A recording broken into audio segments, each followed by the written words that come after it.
আলাইকুম। আমাদের আজকের আলোচনার বিষয় কর্মক্ষেত্রে সফল হওয়ার 6টি পরামর্শ। কর্মক্ষেত্রে সফল হতে সবাই চান, আর সেজন্য জীবনের প্রতিটি ধাপে হিসেব করে পা ফেলেন একজন ক্যারিয়ার সচেতন মানুষ। কাজ করে চলেন ভবিষ্যতের জন্য, কিন্তু যতটা চেষ্টাই করা হোক না কেন, কর্মজীবনে কিছু কাজে ভুল সিদ্ধান্ত নিয়ে ফেলেন অনেকেই। না চাইতেও করা এই ভুলগুলো কর্মক্ষেত্রে প্রতি পদে পদে সামনে চলে আসে আমাদের, তৈরি করে বাধা। আর তাই বিছেড়ি এই ভুল কাজগুলো থেকে দূরে থাকতে কোনো কর্মক্ষেত্রে যে কোনো কাজ শুরু করার আগেই নিজেকে তৈরি করে নিন এই কটি প্রশ্ন আর উত্তরের উপর ভিত্তি করে, তবেই হাত দিন কাজে। আর হ্যাঁ, পরামর্শগুলো কিন্তু ব্যক্তি জীবনেও কাজে আসবে। 1 নম্বর, কেন কাজটি করছি? কোনো কাজ শুরু করার আগেই নিজেকেই প্রশ্নটি করুন। এতে করে কাজটিতে নিজের গুরুত্ব এবং আপনার জীবনে কাজটির গুরুত্ব সম্পর্কে পরিষ্কার একটা ধারণা চলে আসবে। নিজের লক্ষ্য সম্পর্কেও যথেষ্ট পরিষ্কার হয়ে যাবেন আপনি। 2 নম্বর, কেন কোনো কাজ করছেন আপনি সেটা নিজেকে পরিষ্কারভাবে জানাতে পারলে নিজের লক্ষ্য সম্পর্কেও বেশ ভালো একটা ধারণা চলে আসবে আপনার মনে। তবে হতে পারে আপনার সমগ্র লক্ষ্যের একটা মাত্র অংশ জুড়ে রয়েছে এই কাজটির ফলাফল, আর কাজ শুরুর আগে নিজের সেই পুরো লক্ষ্য সম্পর্কেও জানতে চান নিজের কাছে। তাহলে আপনি বুঝতে পারবেন ঠিক কতটা দরকারি এই কাজটি আপনার পুরোটা লক্ষ্যের জন্য। 3 নম্বর, কখন এবং কোথা থেকে শুরু করব? আপনি একটা কাজ করবেন আর সেটা সম্পর্কে পুরোটা ধারণা রাখবেন না, সেটা একদমই কাজের কথা নয়।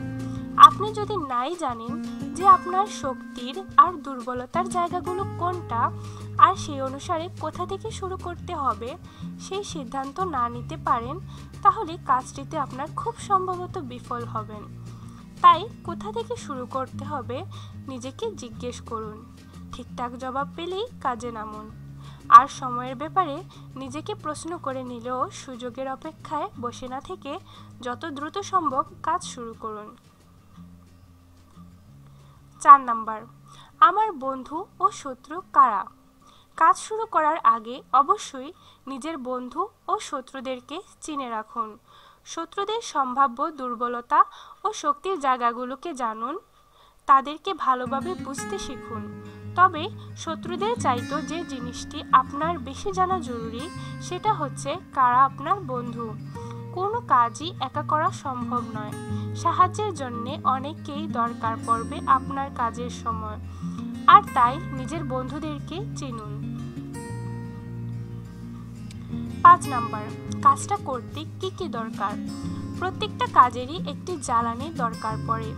একেবারে খালি হাতে কোনো যুদ্ধে জয়ী হওয়াটা প্রায় অসম্ভবের কাছাকাছি, আর তাই নিজের কাজটাকে পরিমাপ করুন। এটাকে শেষ অবধি সফল করতে হলে ঠিক কি কি দরকার আপনার এবং সেটার পরিমাপ কতটুকু তা হিসাব করুন। 6 নম্বর, লাভের হিসেব কি করে করব? প্রত্যেকটি কাজেরই লাভ না হয় লোকসান কিছু একটা থাকে। বলা হয় হিসেব করলে তবেই সে ব্যাপারটা ভালোভাবে বুঝতে পারা যায় এবং আরও উন্নতি করা যায়। তাই কাজ শুরুর আগে ভেবে নিন কি করে এই হিসেবটা করবেন আপনি। হতে পারে সেটা কতটা শ্রম দিচ্ছেন এবং তারপর কতটা ফেরত পাচ্ছেন সেটার তুলনামূলক হিসেবের মাধ্যমে। কাজেই মানুষ বেঁচে থাকে, কাজই মানুষের জীবনকে সাজিয়ে তোলে, করে তোলে অন্যের চাইতে আলাদা। আর তাই সেই কাজগুলোকে আরও একটু সুন্দর ও সত্যিকারভাবে সফল করে তুলতে এই কয়েকটা প্রশ্নের উত্তর সত্যি বেশ সাহায্য করবে আপনাকে। আমার টিউটোরিয়ালটি ভালো লাগলে অবশ্যই লাইক এবং শেয়ার করবেন, আর কমেন্ট করে আপনার মন্তব্যটি জানিয়ে দিবেন। আমি যতটা লাইক পাবো আমি মনে করব যে অতজন মানুষকেই আমি সাহায্য করতে পেরেছি। আমি আরও মোটিভেশনাল ভিডিও নিয়ে আপনাদের সামনে হাজির হব। আমার চ্যানেলটি সাবস্ক্রাইব করে অবশ্যই আমার সাথে যুক্ত থাকবেন। ধন্যবাদ।